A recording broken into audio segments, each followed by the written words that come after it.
Hello, beautiful soul, and welcome back to the Xander trip, where we dive into psychedelics, spirituality, consciousness, and how we can use personal growth to tap into the highest version of ourselves. Today, I have a special bonus episode for you. This is a conversation between me and my friend Evan. Evan runs a podcast called Existence, and he invited me on his podcast to talk about my journey with psychedelics. We had a beautiful chat, and he graciously agreed to let me republish the conversation on this podcast. In this episode, we dive into my spiritual beginnings, my journey with psychedelics, how psychedelics help deconstruct the ego and the self, how much truth lies in the psychedelic experience, the role of intention, what is God, and so much more. Evan asked some really deep questions on this pod. Be sure to check out Evan's podcast, Existence. Links will be in the show notes. And I hope you enjoy this episode. Hello, and welcome to another episode of Existence. This is the podcast where we are exploring the question, what does it mean to exist and pursue a life well lived through the contemplation of love, death, meaning, and philosophy. Today's episode is with Xander. He's the host of the Xander Trip podcast and YouTube channel, where he helps people with their psychedelic and spiritual journeys.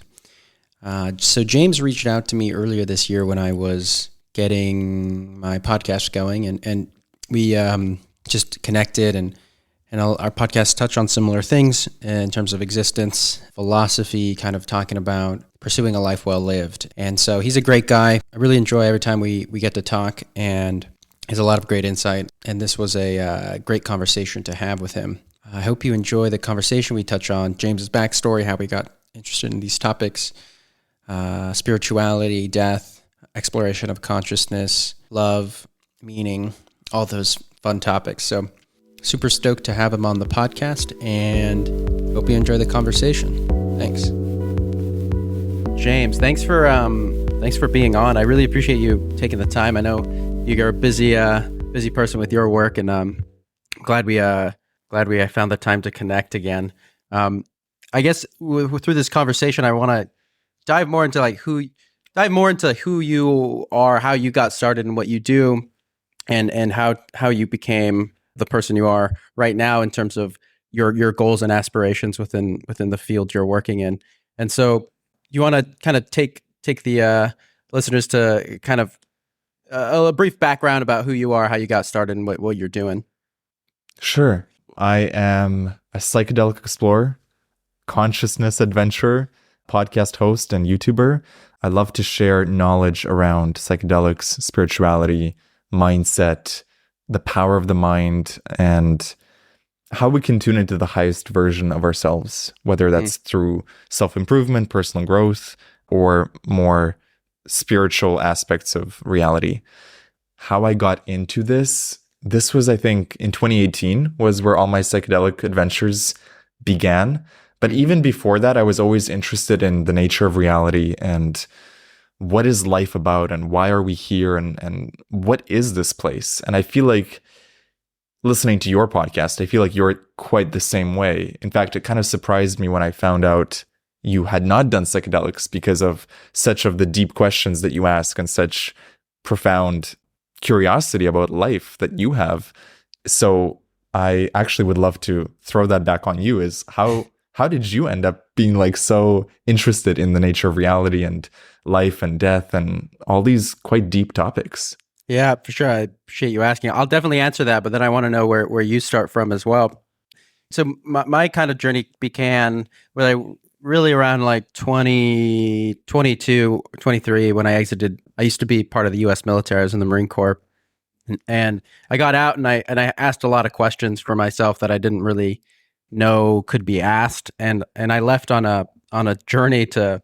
I couldn't be where I was from. I was from California, and I needed a change in my life, and I ended up selling everything I owned, went on a motorcycle trip, and just took off, just exploring the world. And then my mindsets and my attitudes have been developed from there, and as I went along and traveled and asked questions, I just kind of grew to ask the same questions that you just talked about right now. Is like, what is going on? Like, what are we doing here? How best can we I live this life, whatever this is, you know what I mean? And so, philosophy has been playing such a huge role in that, and just kind of understanding how, what there is to do, what there is to see, and how best to live it. And there's a whole host of things to explore within that. But so I kind of want to like understand you as well. So what is it? What was your initial experience in getting into these sort of esoteric topics? Like how did it start for you? How old were you? What was your process like when you came into exploring some of these questions? When I was 13 or 14, I had a really interesting experience where this random kid from school who was a grade above me, and I didn't really know him super well, but we would wait for the bus at the same bus stop to go to school. And one day, and I don't know what prompted him to say this, but he said, "Do you know that your thoughts create reality?" And I'm like, no, I didn't know anything about that. He said, "Go to the library and pick up a book called Ask and It Is Given by Esther and Jerry Hicks, and you'll see." And I went and got this book, and in the beginning of the book, there is an intro by Wayne Dyer, and he talks about how this book will change your life. And it's so bizarre because it did. That book opened up my mind, my 14-year-old mind, to the possibility that thoughts create reality. That this is, in some sense, more of a mental world than a physical world. And the idea that thoughts create reality was really exciting for me. And it kind of started this whole journey of exploring the mind. I think that book then led me to other authors and other esoteric teachings that further solidified those philosophies and led me all the way to here. And then, so when I discovered psychedelics, by that time, I was already a student of the mind, so to speak. So psychedelics were a great next step because it's like, okay, if you want to explore the mind, let's really explore the mind and dive into that. Totally. That's really, it's one of those things where, you never know what might happen. You're just so unaware of like what life puts in front of you, and you have, and whenever something like that happens, it's so interesting to see like where the impact is going to lie. You know what I mean? And so like just a random kid on a bus one day, or it was on a bus, right? We were waiting on the same bus stop, and I wish I could remember his name because I would love to tell him, hey, your random comment made a huge impact on me. It led me to years of reading Abraham Hicks and authors like Wallace Wattles and James Allen, and all these books that you find side by side around the power of the mind in the library. So, very interesting. Yeah, what an impact, right? We never know what kind of comments we make to someone else, or question, or book recommendation, how that can impact someone's life. It's amazing. Totally, yeah. I think that's one of those things I always think about. It's like, what is happening right now that I'm like, that's going to impact me later on? I just have no idea. So how do you view? So I guess not necessarily how do you view? What was your experience like getting into psychedelics? How did it start, and what was the impact it had on you? So it started with, funnily enough, it started with an edible, which technically is not a psychedelic. It's a weed edible. And my friend Sky, he gave me this edible, and it was my first time trying anything like that. And it was the first time where I felt my consciousness was shifted in the sense that I was still James, but there was a more awareness. There was a deeper awareness of the frequencies around me. And I just found that so fascinating because I don't think I've had that experience before. And from there, I think it was a month or two later, another friend offered to go camping and do LSD in nature. And it was both our first times doing it. And that was the first proper psychedelic trip. At that point, I was, because of the edible and kind of how it opened up the doors of perception for me and what was possible, I was a yes. I was like, yes, I want to do this. I want to try this. I think if it wasn't for the edible, I might have been more nervous or more hesitant. But now this curiosity was sparked within me. I'm like, if just a little edible can do that, what can LSD do? Totally. And yeah, the LSD was the first experience. I could go into how that went. And then after that, it was shrooms, then DMT, and then a few other things. Yeah. So I guess kind of go into like how what was the process for you from the first experience of doing or of partaking in LSD to the next steps? Like, how did it evolve? What was your evolution like there? Yeah. So the LSD trip was really cool because it was the perfect environment. You know, we were in a forest surrounded by other campsites, but they were all kind of friendly to psychedelics. So it was a great environment. And we were so innocent that we didn't know, like, is it okay to mix coffee, like to drink coffee in the morning and then take LSD? Because we thought, what if there's some like weird effect that happens from one to the other? And for the record, you're totally okay. You drink coffee. So we had some coffee and then we took the tabs. Each one of us took one tab. They were pretty strong tabs. Now that I've had more LSD experiences, I really appreciate that first one because it was a pretty strong tab. And I think what started happening in about an hour is, again, you just start seeing more frequency of reality and like things start morphing a little bit and shifting a little bit. But it's not the hallucinations of, oh, there's like some red dragon that suddenly appears. It's more like you're seeing more detail in everything. So for example, it was raining and every drop that hit a leaf on the tree felt like music to my ears.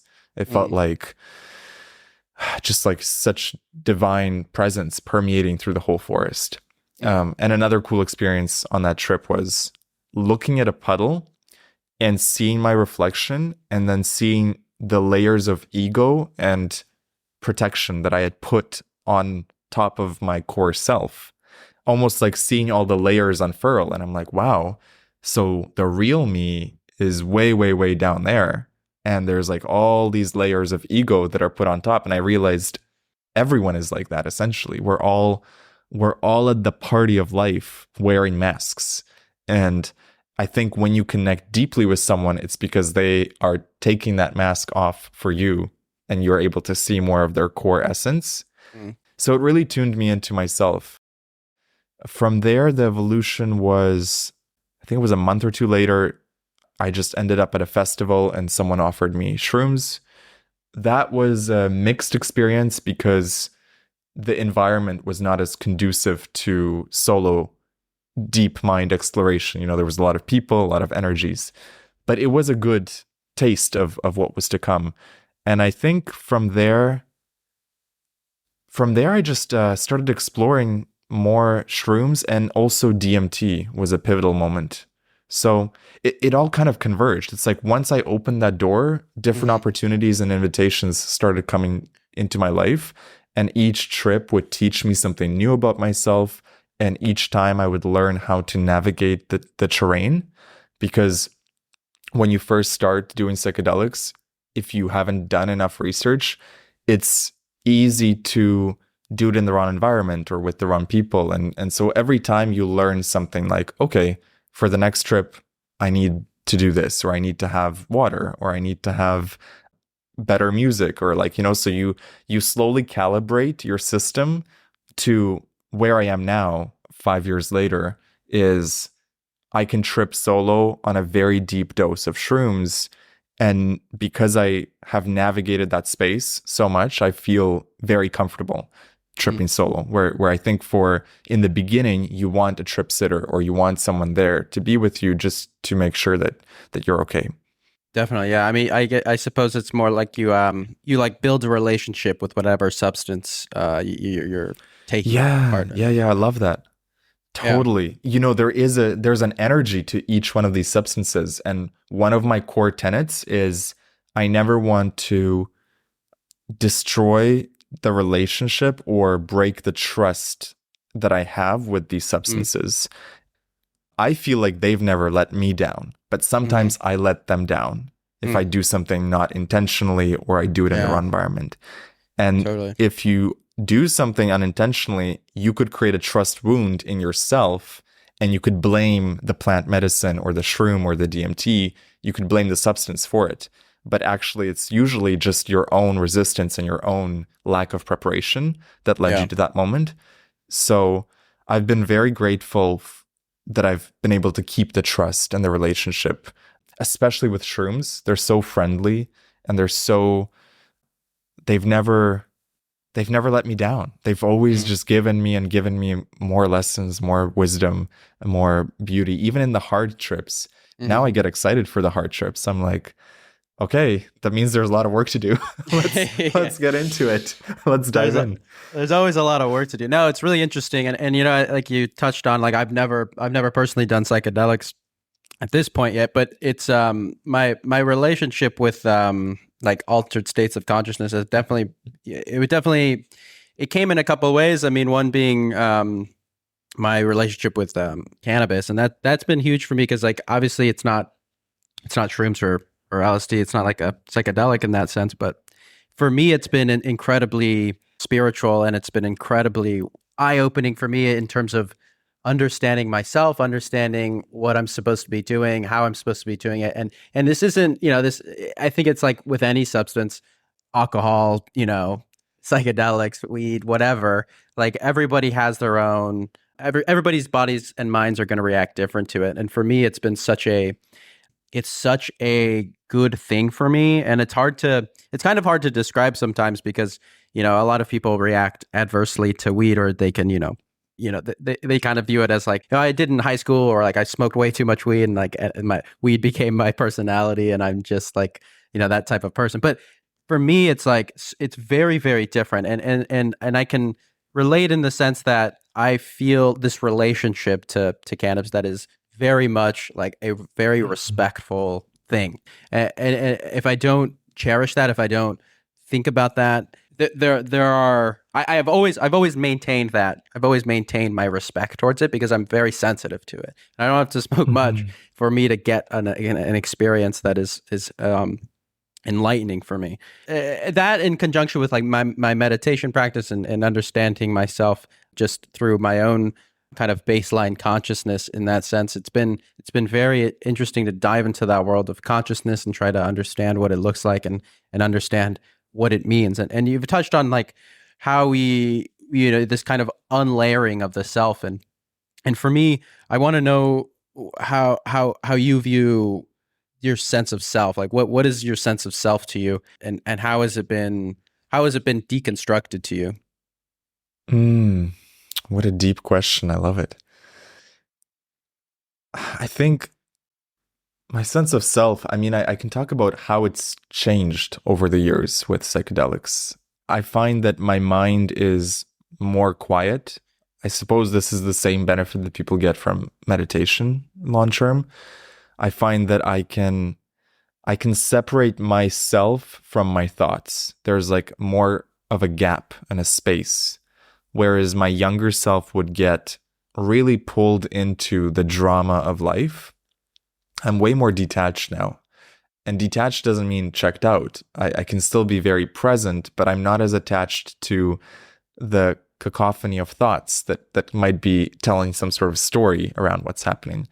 So that's been a really beautiful way of tapping into that presence within you that doesn't speak.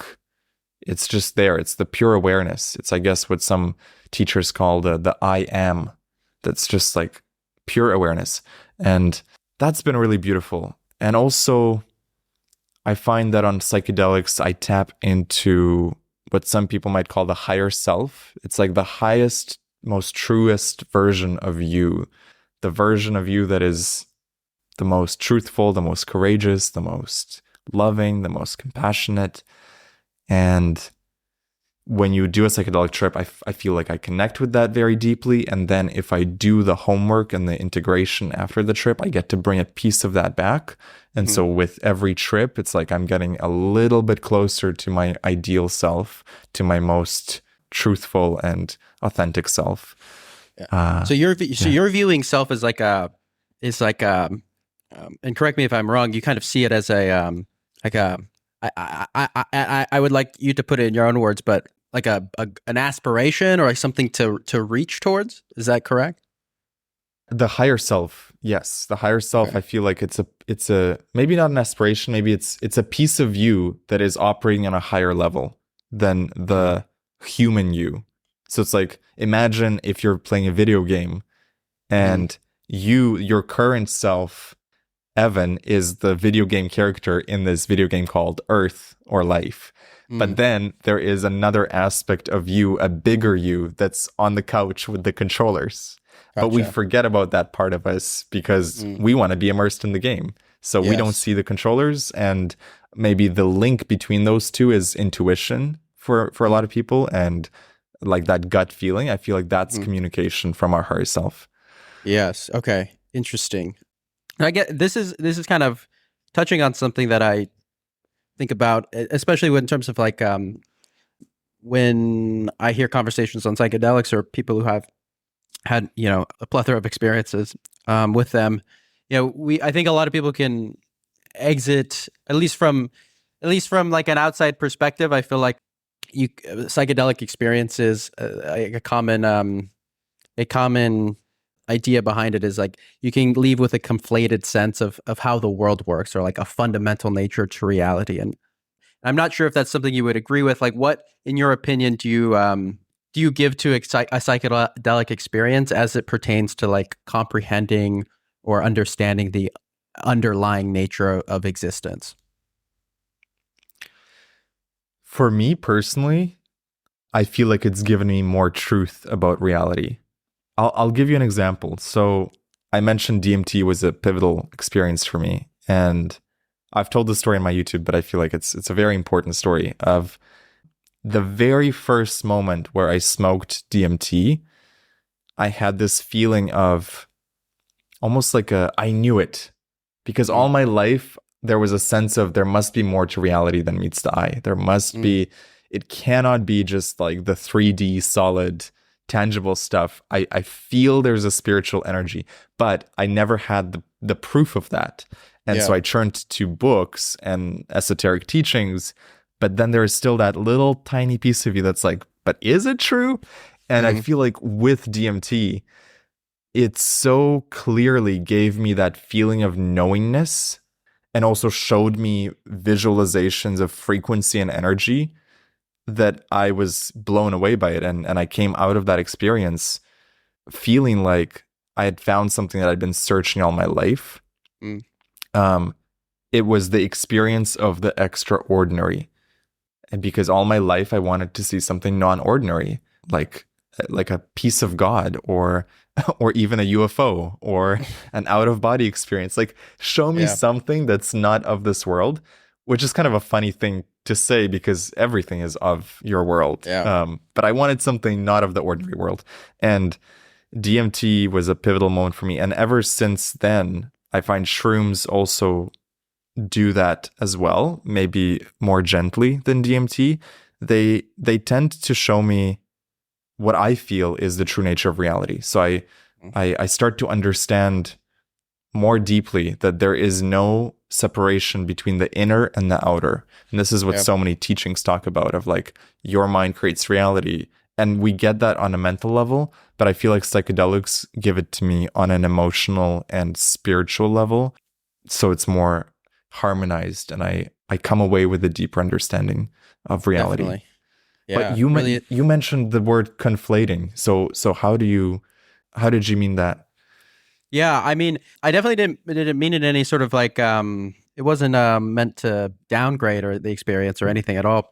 I think I was coming at it more from the perspective that it can be perceived that way by other people, Mhm. by different societies and different standards that we have. There are ways to perceive a psychedelic experience from an outside perspective, and that's the only perspective I can come at. But that might be like, oh yeah, these people, they went into the woods and they took shrooms, and then all of a sudden they know the answers to life, and you know what I mean. And it's so, I think that's kind of like a common perception that certain people can come to that kind of makes people a little bit wary of of of of Yeah, of, yeah. of, of people that have undergone certain experiences within psychedelics, and you know, it's like nobody has everything figured out, but then this guy online, I'm not saying you, just like some person online just is like, oh yeah, like this guy figured out all the answers, and like now he's telling me, and he's telling me it's because he did ayahuasca, and it's like I don't know, you know, I guess that's what I meant is like what is your sense behind that, like how do you view that sort of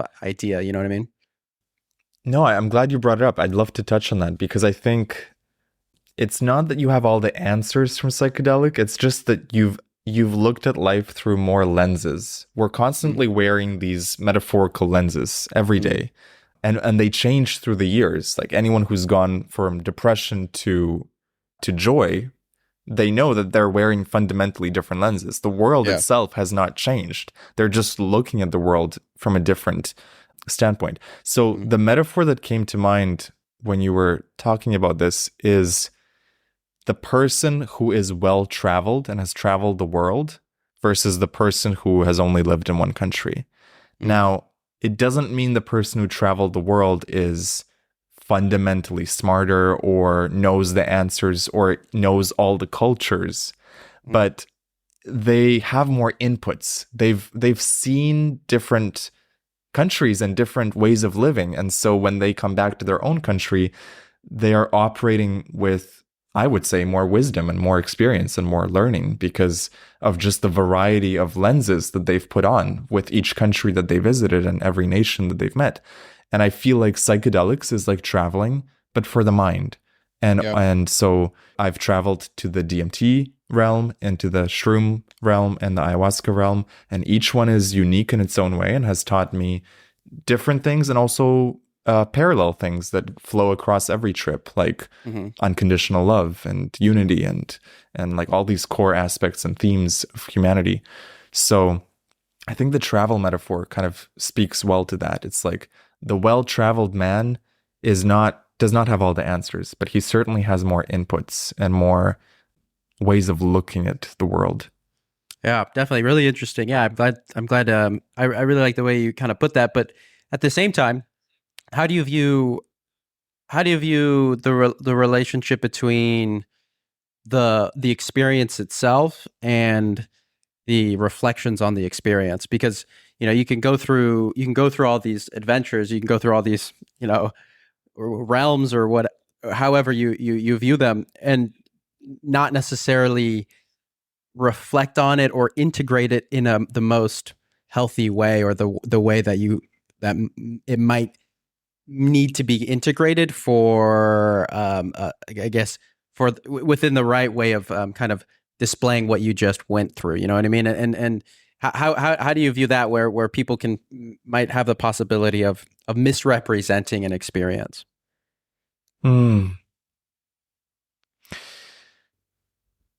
You know, I've thought about this, and it came up in another conversation recently this week, sort of the exact same question, interestingly enough. And I think, personally, even if someone just does psychedelics and they don't integrate, which is not recommended, you should always integrate. But even if they just do the psychedelics, I think it'll fundamentally do something in the background of their psyche that will create some interesting ripples. But where psychedelics are most powerful is definitely when you can bring a piece of that experience into your day-to-day reality. And it's so personal and different for everyone and for every trip. Typically what happens with my mushroom trips is whatever I've been thinking about the whole last week or the whole last 2 weeks, all the challenges, issues, resentments, everything will come flowing up in the trip. It'll come to the surface to be worked on. And the mushrooms will provide their own perspective in it. I remember vividly one time I had a fight with someone very close to me, and I was convinced that they were in the wrong and I was in the right, which is such an human thing to do. And I thought, so I tried to work on it on my own. And then a week later, you know, I was still feeling so much pent up resentment around this. I said, I know what to do. I'm going to do a mushroom trip because for sure I'm going to get a different perspective on this. And what do you think? Do you think the mushrooms agreed with me that it was all their fault? Probably not. Totally not. They actually showed me how it could also be viewed that it was all my fault. They took no biased side. They really just were very intent on showing me the truth of how we had both co-created this, how it takes two to tango, and I came away from that. First of all, the resentment was gone because I've realized the only person I could be mad at was me, and completely let that person off the hook because I realized, like, just from that mushroom perspective, I realized, I did create a lot of this. And if I change the way I'm viewing this, then there's actually no problem. So I would say that's an example of how one can integrate the experience. Like, if it hasn't fundamentally changed how you think, then you're maybe just doing them for entertainment, which is also okay, I think, if that's the intention. But if you want to use it for personal growth, the idea is, can you bring a piece of it back and integrate it into your life? Yeah, definitely. This is really important. I feel like this is with anything you do in your life, is like, what is your intention behind it? You know what I mean? It's like you could look at anything you do, anything you take part in, anything that you ingest, and it's all needs to be put into the context of what do you want to get out of it? You know what I mean? How mindful are you of what you're doing here, and why are you doing it? And and it doesn't just pertain to psychedelics. It's like the food you put in your body, where you go to work, how you get there, like what relationship are you giving your time to? It's like, what is your intention behind all of these things that you're doing? And that's where this is, I think, mainly where people we can get sort of hung up, and it's like we need to become more aware of what our intentions are with what we're doing, because without that, we're kind of just without that intention, or like with that intention, it puts a more of a serious emphasis on how we're going about life. And you get so much more from the experiences when we are actually putting a thoughtful approach to what we're doing. You know what I mean? 100%. I think intentionality is one of the biggest lessons psychedelics taught me. There's no end to how intentional you can be. You can always be a little bit more intentional. One technique I learned from a friend is, imagine you're directing life, like you're the director of your movie. And so how do you want the next scene of your life to feel? How are you, as the main actor in your movie, going to show up? What is the script like? Which is like, what thoughts are you thinking, and what words are you saying? So looking at life from the point of view of, I can direct this experience, even if it seems like there's outside forces or events happening, I actually have a lot of, not control, but I have a lot of, control over the way I view it. And intentionality, I think, is the key to that. Always coming at it is like, what is my intention? Why am I showing up to this conversation? Why am I in this relationship? Why am I going to this job? Why am I creating this video? It's like everything, you can add a little bit more thought and meaning behind it. And I think that's really cool. Definitely. It's like, goes back to, just living an examined life, because without that and I think that's the thing is, like, we get so lost, we get so caught up and with our thoughts and with our experiences. And then one day we kind of like wake up in some sort of state of mind, and however we might have gotten there, and we kind of realize, like, hey, what are we actually doing here? You know what I mean? Like, how are we going about these things? And that's, I think, from that point on, it's like your choice, in a way, to start learning how to examine as much as you possibly can, because without that, we're just flowing in some sort of direction which we're not really giving much credit to or much thought towards. Well, I want to ask you, you touched on duality a bit. So, like, this idea, and this is something that I've been thinking about a lot, which is how we view our minds separate from the world, and the world separate from our minds. And I think, like, inherently we have this kind of we have like this sort of intuition that like this is my body and this is the world and they're separate. But then when you think about how they are separate, they're not separate, and it's all the same thing. It's all we're all part of this sort of like singular being, the singular existence. So how have you thought about duality in that sense, and what has shaped your thinking surrounding that? Great question. I think a big influence that shaped my thinking was the works of Neville Goddard. He was an author from the 1900s, and he talks a lot about how essentially this is a mental world and your imagination creates all of it. And that this 3D world is like a shadow of the fourth dimension, which is completely mental. And the way we access that is through feeling and imagination. And then I think psychedelics also were a huge influence for me, because on a psychedelic trip, you experience so much synchronicity. So like if you're in a bad mood or facing some sort of resistance in the trip, it actually starts manifesting physically. Like the fire alarm will go off, or like some neighbor will rev their motorcycle like super loudly at the exact moment that I'm having like some really challenging moment. And then the moment I become peaceful or find some sort of compassion or forgiveness in that moment, everything will quiet down and everything will get really still and flowy and smooth. And, you know, you might think, well, that's a coincidence, but I've seen it so often on these trips. So I believe real life, like the day-to-day reality, is exactly the same. It's just there's a little bit more of a delay, so we don't make the link between our mind and the outside world. But I definitely think there's a huge, huge link. Yeah, I feel like my belief is it's all one consciousness being manifested.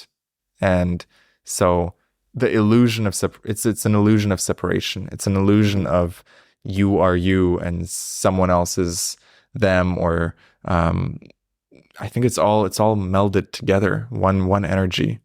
Yeah. Would you be able to talk more about the you said there's kind of like a delay. What were you talking about in terms of that delay? Yeah, so I feel like you have an argument with someone one day, and then the next day things just go sideways, and they go like little things happen that drive you nuts, and we don't make the connection between our mood yesterday having a ripple effect into the next day. And the reason someone, let's say, got into a car accident might not be because someone made a left turn the wrong way. It might be because their mood and their feelings and something that they basically created it mentally, and the car accident or some event is a symbolic manifestation of that. So I don't know if this sounds nuts for your audience, but it's essentially like I feel like when you really get the hang of it and you start paying attention to your life, you start seeing it everywhere. For a really great example is when people fall in love, that first month, the honeymoon, everything is flowing well in your life. Like not only the love, but like your job and money and your business, and like things are just flowing. And the flip side, when someone gets into some sort of traumatic event, it just starts rippling out across all areas of their life. So I think the delay I was mentioning is more like, I feel like there's ripples being created all the time, but sometimes those ripples are not instantaneous. You don't see them until a day later or a week later or even a month later. But in fact, it's something you first created in your mind. And psychedelics, for me, they shorten that delay. Somehow it heightens everything. And so whatever you're thinking in the moment, it starts manifesting very quickly. Like I've gotten texts on my phone related to something that I was thinking about on a psychedelic trip, and it's like from people that have not reached out to me in months or something. It's a bizarre activation of energy that brings so much manifestation to you. Interesting. I want to know what you think about. So I think I understand what you're saying a bit clearer. The way I think about this sort of thing is like it's not our actions obviously have a ripple effect. Everything we do now affects everything that is happening now, not just what we do, but just everything that is happening now is affecting what's going to happen this next moment, and then the next day, and the next year. It all is correlated, like you said, like this butterfly effect. But our attitude towards it is what dictates how we feel about it. So it's I guess I'm seeing it not necessarily as like a delay, but rather, or like an effect, but rather our mental attitude towards what is happening. Because anything can happen to us. There's a lot of things that can happen to us, but it's our way of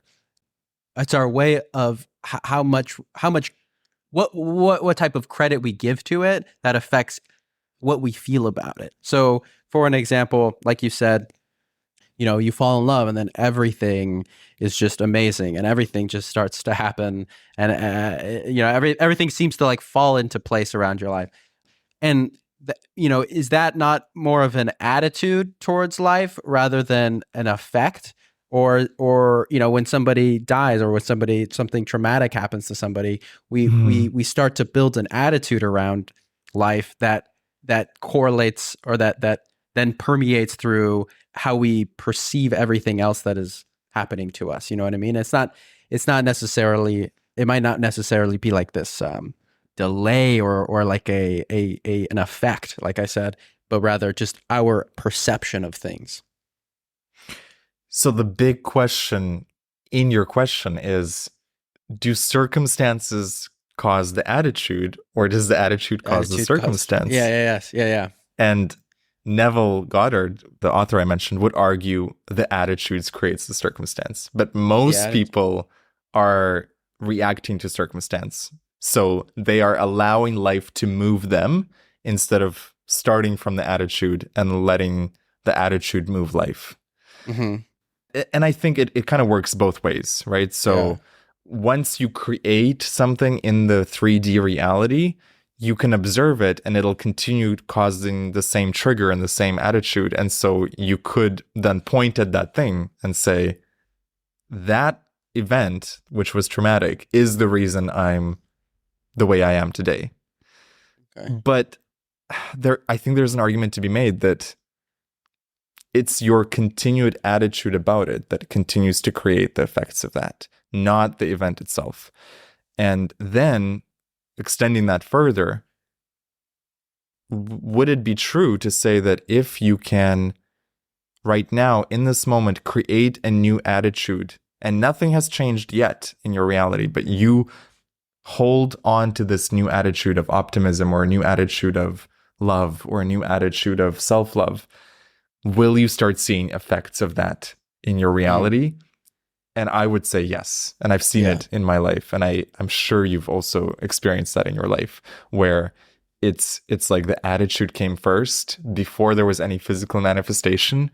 And then the floodgates open and things start appearing to match that attitude. Yeah, definitely. I would definitely agree with that. It's like this. It's like you find some sort of, I found grounding within a certain attitude, and that attitude is like love at the base of everything. And then you learn to kind of see different parts of like what love is, and you see different parts of like how to manifest. Or I guess I wouldn't.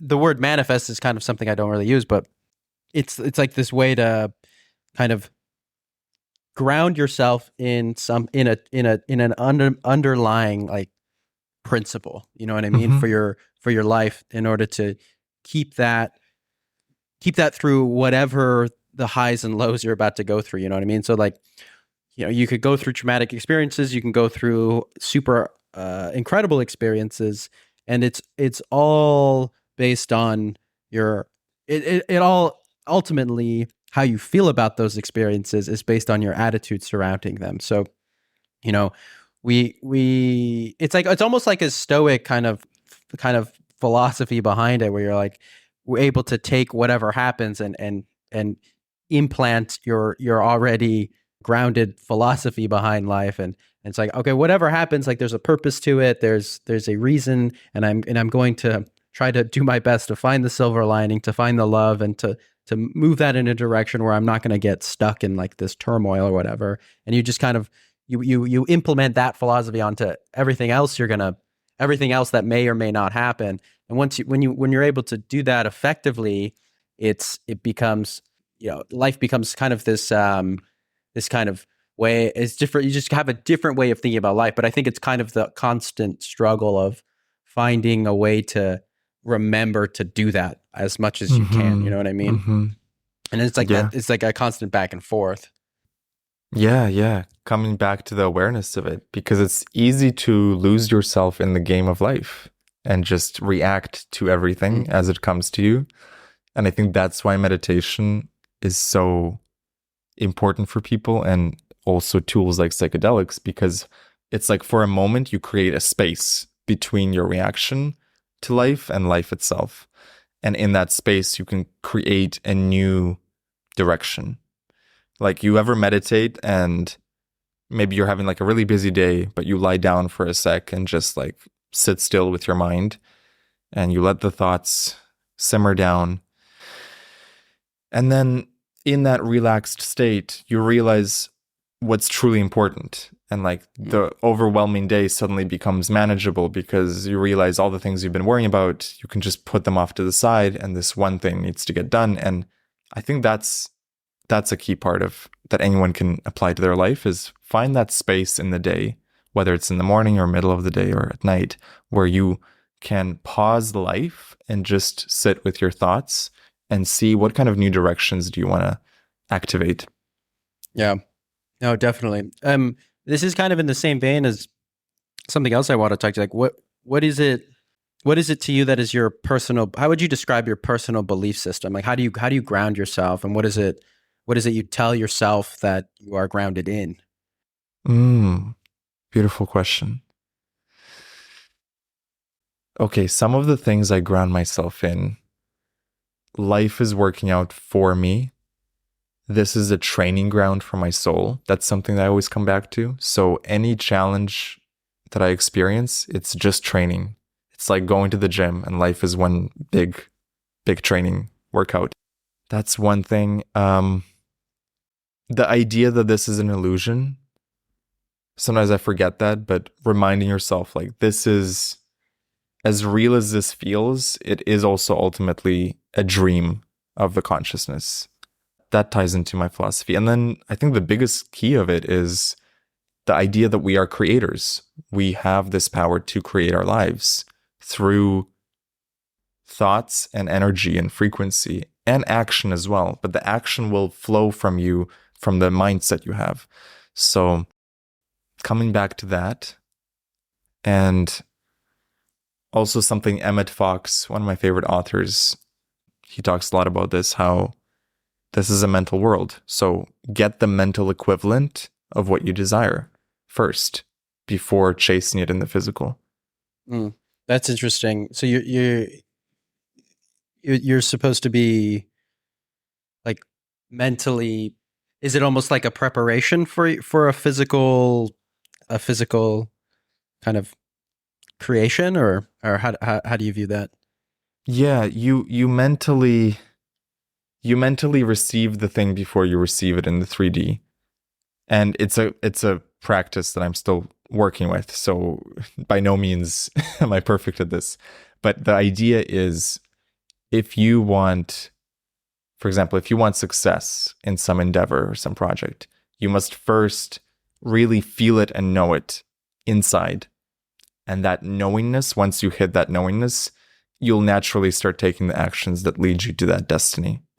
But the person who does not reach that knowingness will find themselves struggling to reach their objective because they haven't got it in the mental mind. And a great metaphor someone told me once around this is, if you took Arnold Schwarzenegger and he woke up in the body of someone who's like super unfit, how long do you think it would be before that new body that he has, he would like, all of his mindsets and training and discipline would kick in, and probably within 3 to 6 months there would be a massive change in that person's life. So it just goes to show that, Arnold has that mental equivalent of what fitness is. So it doesn't matter what body he wakes up in, he's going to find his way back to that equivalent in the physical.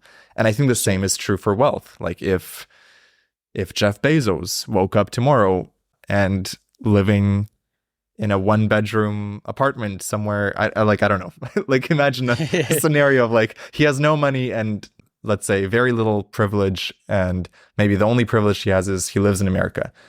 How soon would he find his way back to a successful business? I would guess very, very quickly he would find his way back, because he's got the mental equivalent of what success and entrepreneurship in this capitalistic society, what that means to him. Interesting. Yeah, no, that's interesting. I mean, it's like, it goes back to an attitude about life. Yeah. How are you mentally framing your experience, and then your mental framework then dictates your physical creations. And so, yeah, that's really interesting. I mean, so this kind of leads into a question that I wanted to ask you, especially pertaining to your views on consciousness. Like, as somebody who is a self-described consciousness explorer, how do you view your exploration within consciousness? Do you view it from an analytical perspective, or more from a spiritual perspective, or a mix of both? Like, how are you viewing your journey into experience as? Oh man, these are deep questions. I love it.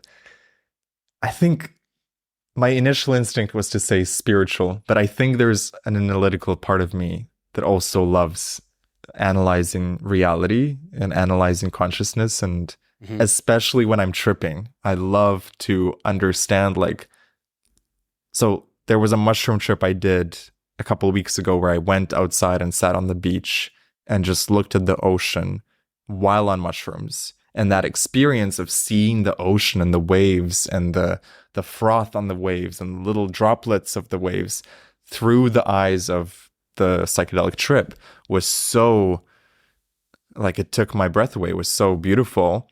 And also, I think in that moment, I'm analyzing and I'm being like, ooh, okay, so how are the mushrooms viewing the ocean? Why is it so different from the way I see the ocean in my day-to-day normal state, default mode? Trying to understand that, and it's the ultimate mystery of how it can be so different. But then, yeah, coming back to your question, I think spiritually, I try to trace it back to what do all these trips and these explorations, how do they actually tie back to my spiritual path? What does it mean for my soul's evolution on this life? How does it impact my life? How does it impact my view on reality? And how does it make me a better person, or a more authentic person? Let's say that. Yeah. Is it for you, when you describe spirituality, what is it that you think of when you think about your spiritual attitude, or what spirituality is? I think in the beginning, it was a curiosity about the nature of reality. I really wanted to know, is there more to reality than the physical? Now that I've gotten proof of that in ample ways, now I would say spirituality to me means connection with the absolute, connection with God, connection with source, connection with your higher self. How can I allow the power of the divine to permeate my life? And I don't think I would have spoken about these things like this years ago, but the deeper I go into these explorations, the more the word God comes up, but not in a religious sense, in just the truest, most absolute sense of the word, the all that is, and being fascinated by how my life flows in these really interesting directions. And there are these invisible helping hands, so to speak, guiding our lives. Like there really are. And I think everyone who starts tuning into that is going to start seeing more and more evidence of that.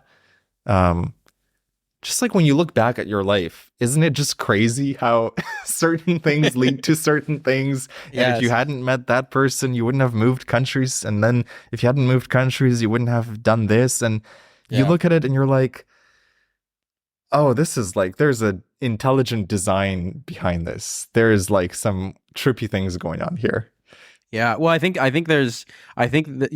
really glad you mentioned this. I'm really glad you mentioned this topic because it is, it's something that I've been thinking about quite a bit. Has been the idea of like my relationship to what God is, and that's such an interesting thing because like I believe like you said, I wouldn't have been talking about it this way a few years ago. Like a few years ago, I was definitely not a spiritual, 4 or 5 years ago, I was not a spiritual person, and I'm not a religious person by any means. But the idea of what God is for me has become like this, like you said, like this everythingness, whatever that is. I don't.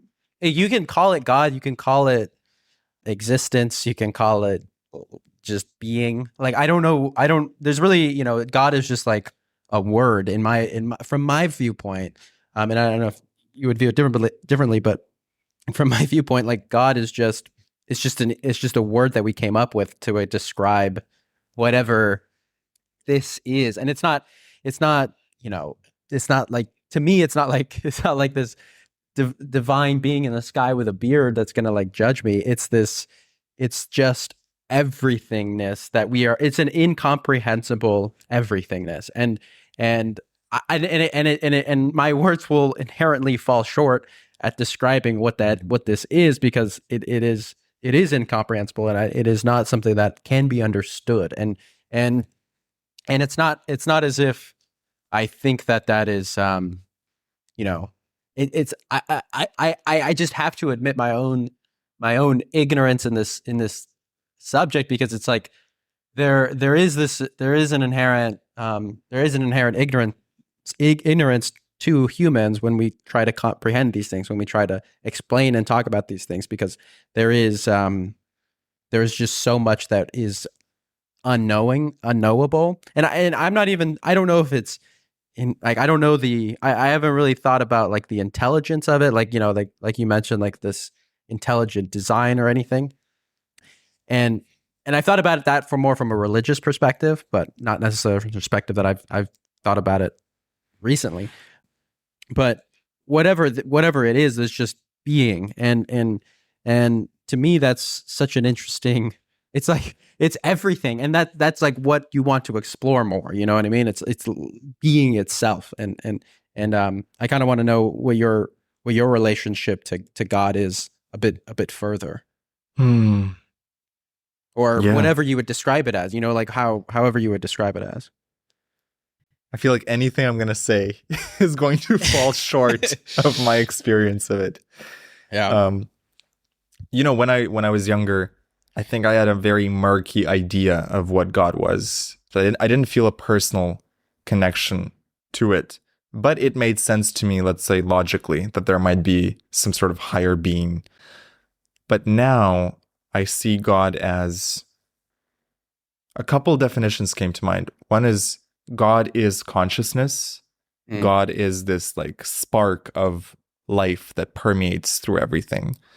Another definition would be like God is love. It's like this unconditional love that is in every flower, tree, animal, and human, and every planet and every star. It's like it's made of love.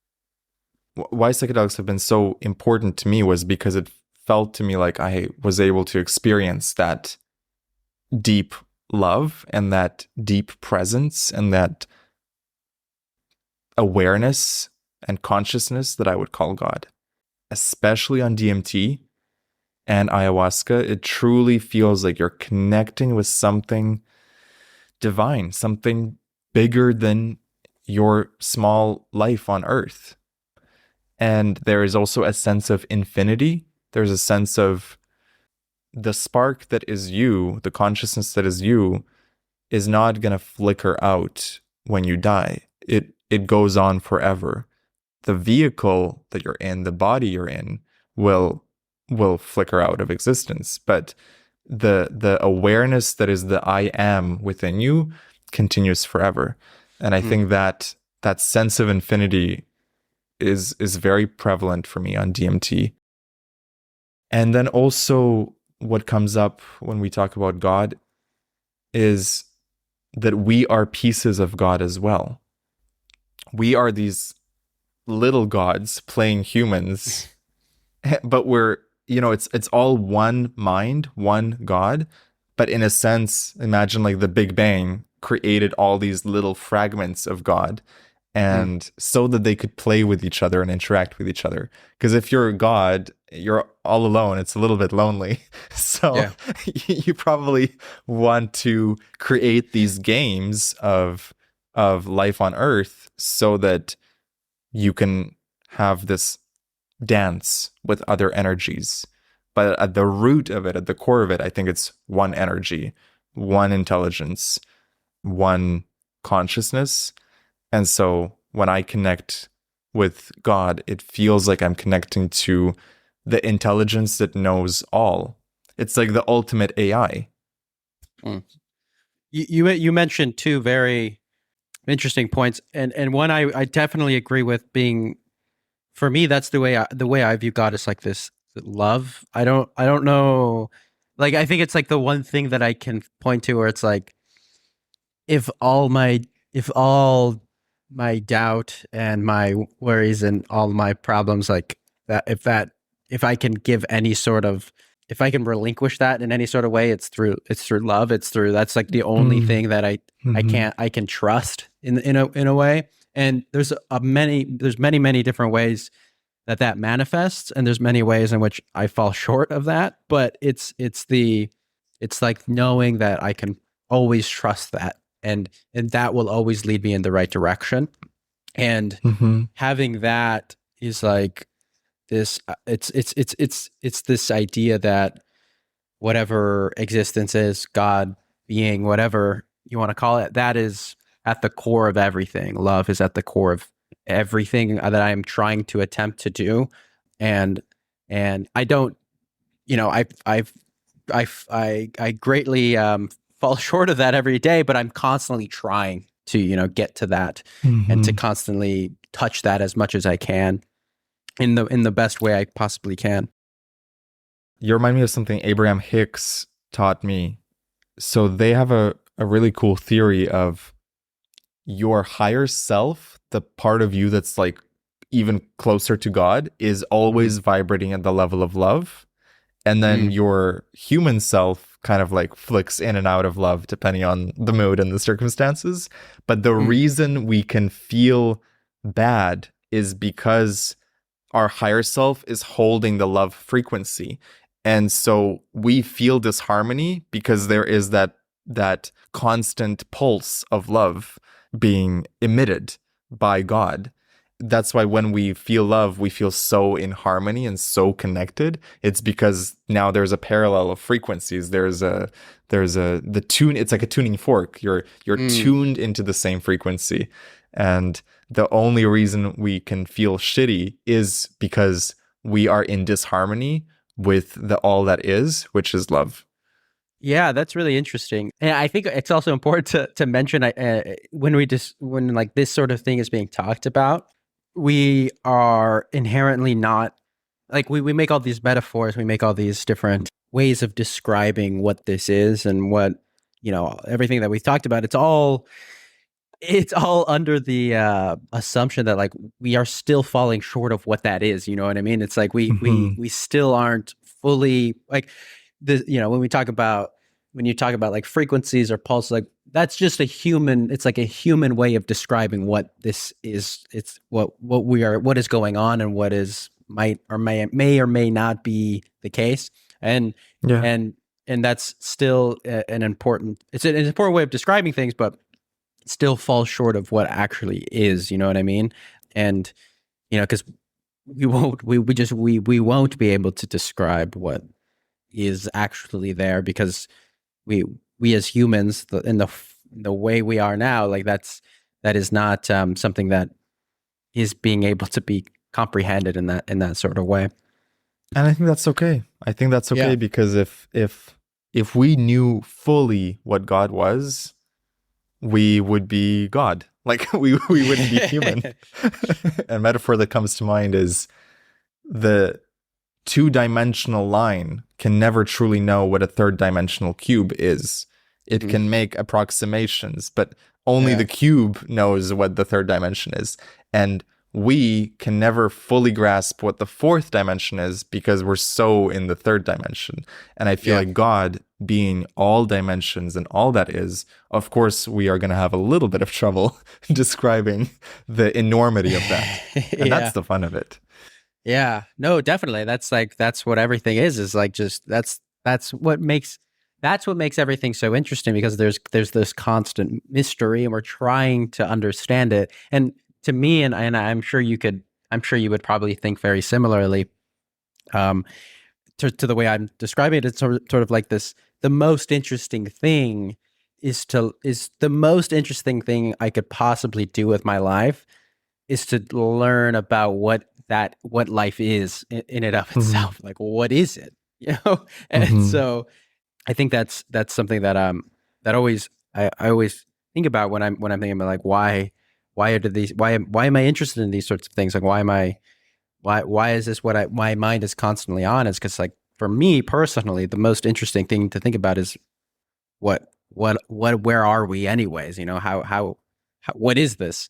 And I think that's kind of the question a lot of people ask themselves when they kind of get into this way of thinking, or these sorts of topics. It's such a privilege to be able to think about all of these things because we're not in full-on survival mode. We can step back and really examine what this is all about. And yeah, it's a blessing to be able to explore that. Yeah, definitely, for sure. I want to talk to you about one of, I think, the most, well, it's a topic that I think like everyone thinks heavily about, and one that I've really evolved in my relationship towards, and that is the topic of death. And when I mention death, what is it that you feel? How do you feel about the idea of death? The next great adventure. You asked me earlier in the conversation, what are some of the core tenets of my personal beliefs? And I think one of the core tenets that is being solidified as the years go on is there is no death. Like, I truly have come to terms with the fact that we are infinite energy, and there is a transition from this realm to something else. But the idea that you die and somehow there's this black box of nothingness just becomes a little more ludicrous the longer you think about it. So death to me is, what the words that come to mind is mystery. Also, something that comes to mind is DMT, because on DMT, the feeling you get when you do a breakthrough trip is it feels like dying, if dying was the most beautiful thing that ever happened to you. Wow. It feels like a return to home. Like, this was this tourist destination, and that, like, the home of your soul, it's like it felt like a returning to that, a returning to love. Yeah, that's what comes up for death is actually a return to home. So, yeah, this is something that kind of a lot of people touch on with psychedelic experiences, like the idea of dying. Like, I died, you know what I mean? And it's like that's what I hear all the time about people who have undergone that sort of thing. And so, what would you be able to expand more on the process of what you felt there, like how dying through a psychedelic experience, how you've internalized that, and how you've built a relationship around the idea of death through the process of going through an experience like that? So, yes. So this was the deepest the deepest DMT trip I've ever done, and it was intentional. Up until that point, I'd only done what I would call these hybrid experiences. So you smoke a little bit of DMT and you're still here, you can still see reality, but you're not fully there, but you're not fully here. You're like in this in-between place. As a beginner at the time, it was a really good place to explore because you don't feel so afraid of the unknown because you can keep yourself a little bit more grounded. But eventually I got curious and I kept hearing about what they call the breakthrough dose, which is where you fully leave your body. And so I asked my friend who facilitated these trips, I said, I want to do one and let's do it. And we're at his place. I asked him, should I keep my eyes open or closed? Because in a mushroom trip, it makes a big difference. It's like, do you want to go into the internal world or stay in your room and like experience the external world? And he said, it doesn't matter. I said, how can it be that it doesn't matter? Like, I want to do this properly. Should I keep my eyes open or closed? He said, you can keep them open. It won't matter. So I'm like, okay, I'll keep them open. Yeah, so give me he brings, yeah. So he brings the pipe to me and he lights it up. And the process is you take a big inhale in and you hold the DMT smoke in your lungs for as long as possible so that the molecule can have a chance to interact with your body. And I'm so nervous. Like he would bring the pipe close to me and I'd be like, wait, I'm not ready. And we would sit for like a few seconds because I had these major jitters because I knew what a small DMT trip, even that was intense. And I'm like, I want to do this, but I'm kind of scared shitless. And he would bring it to me again. I'm like, okay, wait, I'm not ready. Finally, I got the courage. Basically, I asked myself, how badly do I want to see what's on the other side? And I'm like, I do want to see this. I intend to see this, right? Talking about intention. Yeah. So finally, he brings it close to me. I take a big gulp of the smoke and I open my eyes. I keep them open. Within maybe 5 seconds of holding in my breath with the DMT in me, the whole room, it's like it explodes in a million little Minecraft pixels, as if it's made out of Legos or something. And I am in this other realm that I can only describe as more real than real, like so ultra sharp and vivid and full of these incredible geometric 5D structures that you could not possibly paint or recreate in this realm. I blink my eyes and I can feel my eyelash touching my face, but nothing changes in the vision. Like I am in that world and I can just feel the remnants of my eyelid closing and opening. Nothing changes in the vision, which is very spooky. And then within 5 more seconds, the eyelashes are gone. The body is gone. It felt like death in the sense that my body was completely gone, but yet I was still alive. I could perceive. I was aware and I could see things, but they were not of a physical nature. And I felt this overwhelming sense of love, this overwhelming sense of a return to home, a return almost like I didn't personally see entities. People talk about DMT entities, but I felt the presence of some sort of entities. And it might also have been myself. This is the trippy thing. It's like you're perceiving things and you're also the thing that you're perceiving because it's all one mind, one energy. And I felt this like a return to home and almost like a welcome back from friends on the other side. Like, welcome back.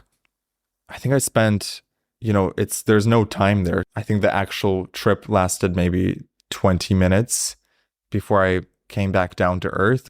And it took, I think, another 10 or 15 minutes to really fully ground myself back in my body. But in that trip, that truly felt like dying because I'd never had this experience of you blink your eyes, but you're not even here. And then you blink again and even your eyes are gone, your body's gone, your hands are gone, and yet you're still alive. So it was very, very cool. Yeah. Interesting. And so like you said before you spoke on that story, it was like this death is this next adventure. You go somewhere else, and what? So in your description of that, what is it that that this next something else is, or is it something that is just not knowable? Hmm. I think I do believe in reincarnation. So I feel like when we Okay. die, we may end up in this realm where we can review our life, review what went well, what didn't, and then jump back in to play another video game, essentially. Really? Okay. Another character, another avatar, or even the same life but slightly different parameters. I also think that that could be possible. Like imagine Oh, playing wow. your exact same life, but just with slightly different. You're like, that thing I did, that wasn't cool. Let's make sure that doesn't happen. But I really like the character of Evan, and I like that time period of the Mm, 2000s and onwards. So let's go back there. But this time, I want this and this to be slightly different. And then you go and you play the game again. And again, why? I think because it trains your soul and trains your consciousness. It strengthens it. It allows it interesting. to perceive the light and the dark. But then, like, what happens after all the reincarnations and all the lessons and all the experiences? What happens at the end? That I think is the ultimate mystery.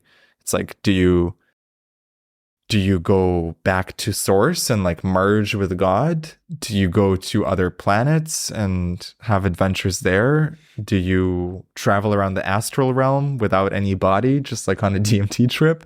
I think the possibilities are endless. Do you think there's an end though? I mean, do you think you can end, like, what happens at the end? Is there even an end? Like, is there? Yeah, good point. Good point. Yeah, no, I don't think there's an end.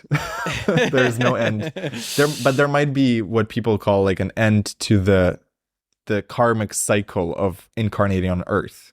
So there could be Yeah. like an end to Earth school, and then there's like a next level. Yeah. I'm in no hurry to get off Earth. I think there's so much beauty and value and amazing adventures here. Um, Yeah. but there's probably other levels and other dimensions beyond this. I mean, for sure there are. Just we can't perceive them at the moment. Interesting. Yeah. Reincarnation is such an interesting topic. Like it is, I guess the way I view it is more as like, we can't, our energy doesn't disappear. Like, it goes somewhere, our brain, our body, like the way I see it is like, and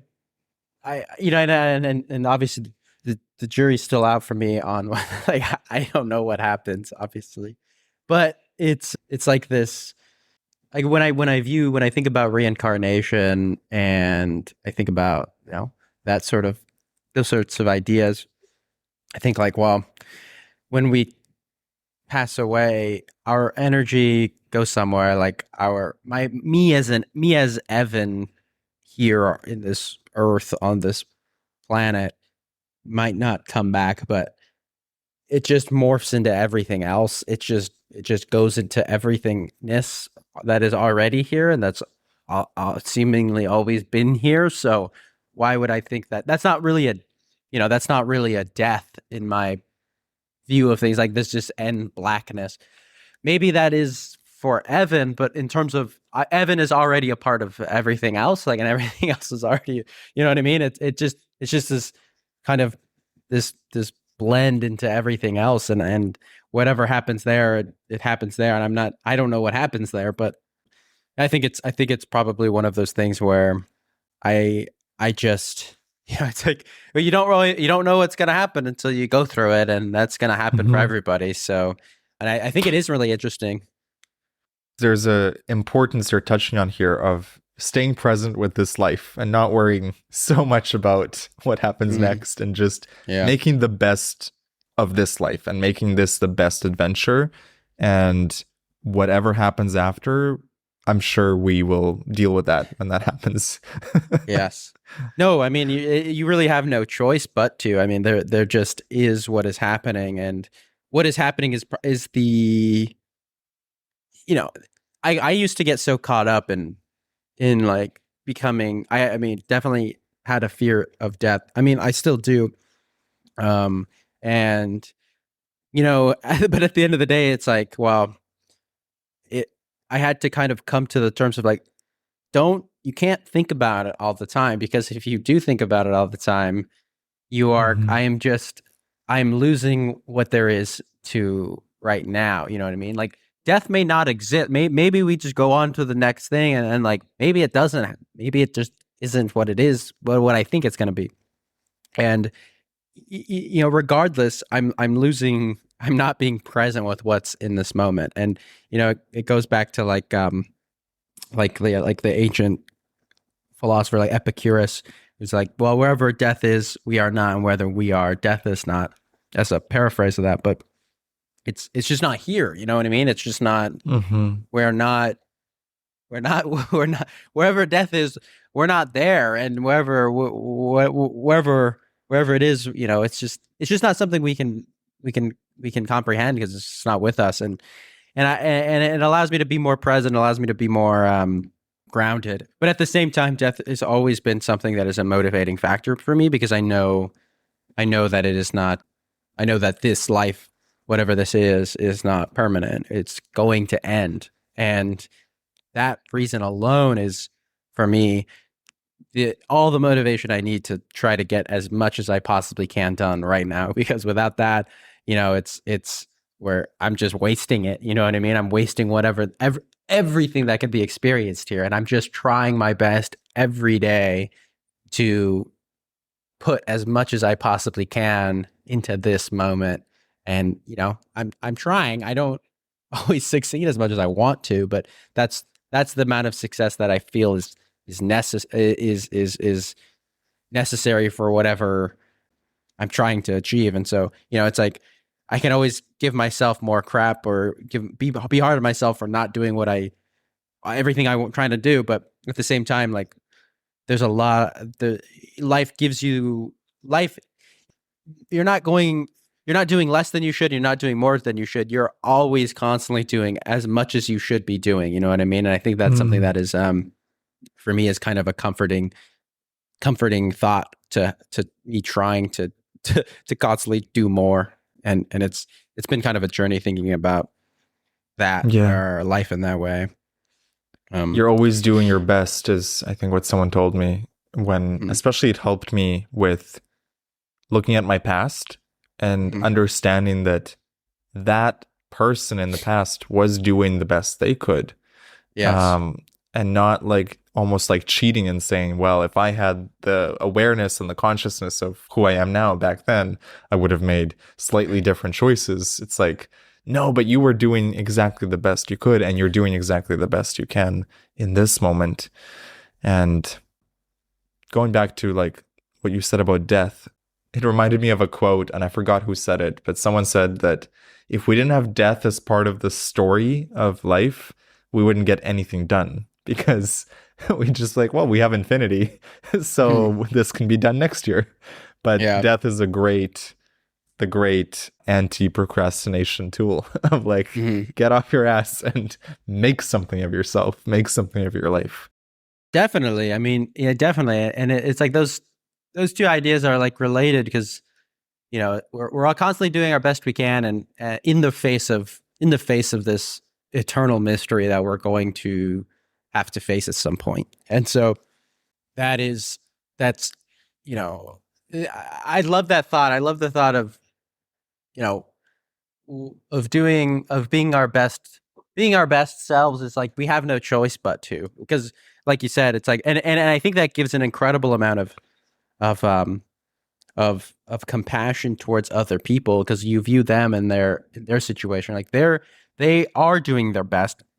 Maybe it's not as good as you would like it to be, or maybe it's not as good as how you see the world, or like it's not exactly how you would go about it, but they're doing the best with what they've been handed, and that brings compassion, that brings sympathy to other people's lives, and to try to view their what they're going through, how they're displaying themselves, from a perspective of understanding and a willingness to like put yourself into their perspective and try to think like, well, if I were in their situation, this is what I would be thinking, and this is what they're trying to do, and this is how they're trying to handle it.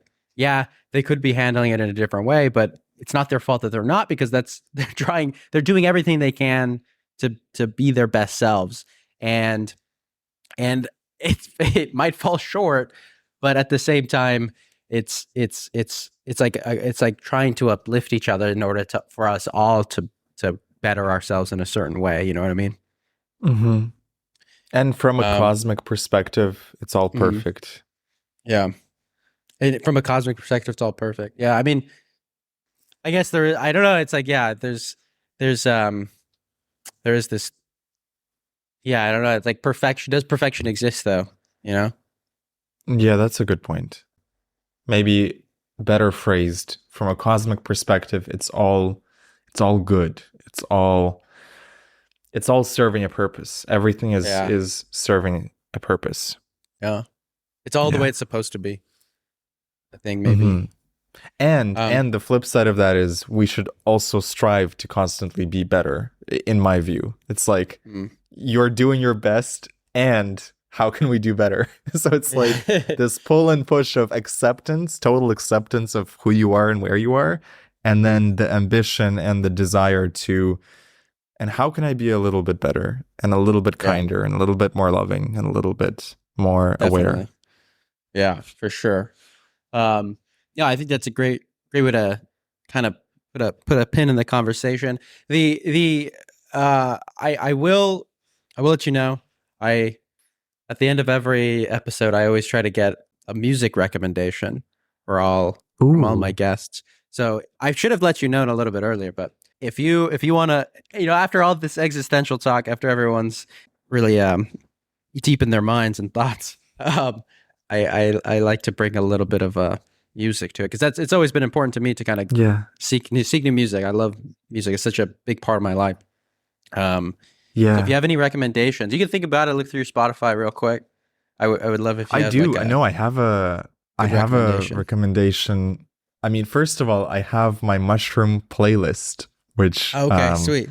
Every time I trip on mushrooms, I add to my website exactly like what I tripped on and how it went, and like all the good music I put on there. So that's at jamesxander.com/playlist.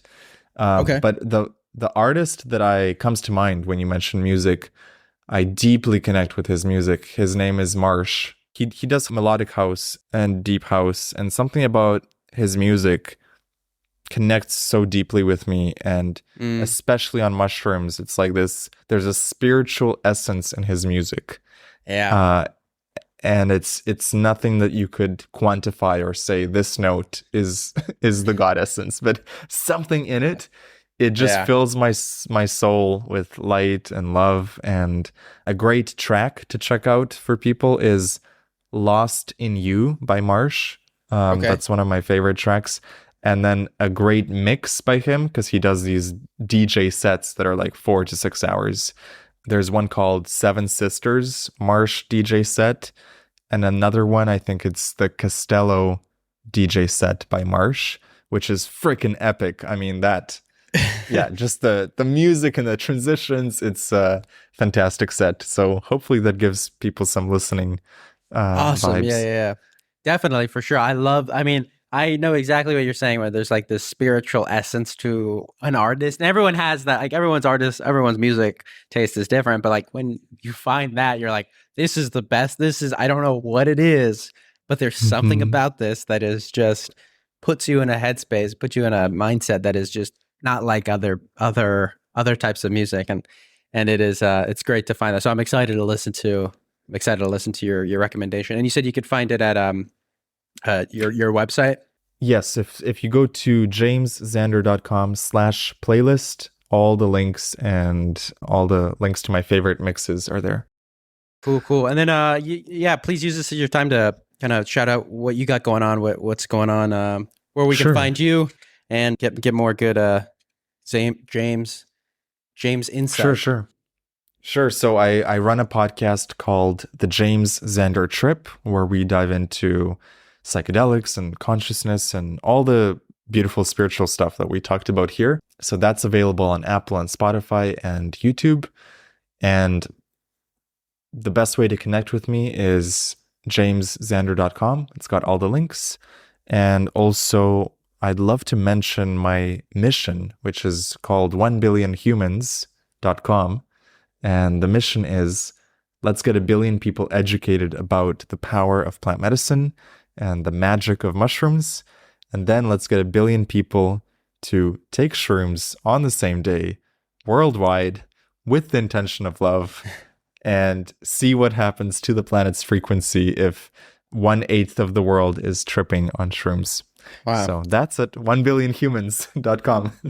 That's awesome. That is quite an objective, and I'm here to voice that. That's good. That's quite a bit, and I look forward to see where you guys get with that. That's awesome. Cool. And you have the Microdose podcast too, right? Is that I do. What's going on with that? So the Microdose is where I do solo episodes that are like 10 to 20 minutes long, where I talk about my experiences, my lessons in life, my psychedelic trip reports. Whereas the James Xander trip is more with guests and going into these deep 2-hour conversations with various interesting people I meet in life. So, and I like to kind of say the James Xander trip is, you get the trip, and then if you want the little microdose, you can go to the Microdose. Yeah. The name, the Microdose podcast, it's a good name. I saw that. I thought it was great. Awesome. Well, thanks James for being on. I appreciate your time. I'm glad we could sit down and talk some more. It's been thank you, Evan. It's been a very interesting conversation. It's been a pleasure, and you've asked some really deep questions. I always like it when I go into new unexplored places in a conversation, and you've definitely taken me there. So much gratitude to you. And I love what you're doing with your pod. I love how you combine cinematography and like filmmaking, and like you really make it into an art form that's unlike other podcasters. So it's very unique, and I appreciate you and your energy and what you're doing. Thank you. Appreciate that. Yeah, we will get back to the video at some point. Just gotta make sure I get a little bit of cash to re-afford the equipment that was stolen. But yeah, thank you. I really appreciate your support on that. And anyone listening, please check out James's stuff. So we'll talk again. Thanks for being on. Thanks for having a good conversation with me. Thank you, man. My pleasure.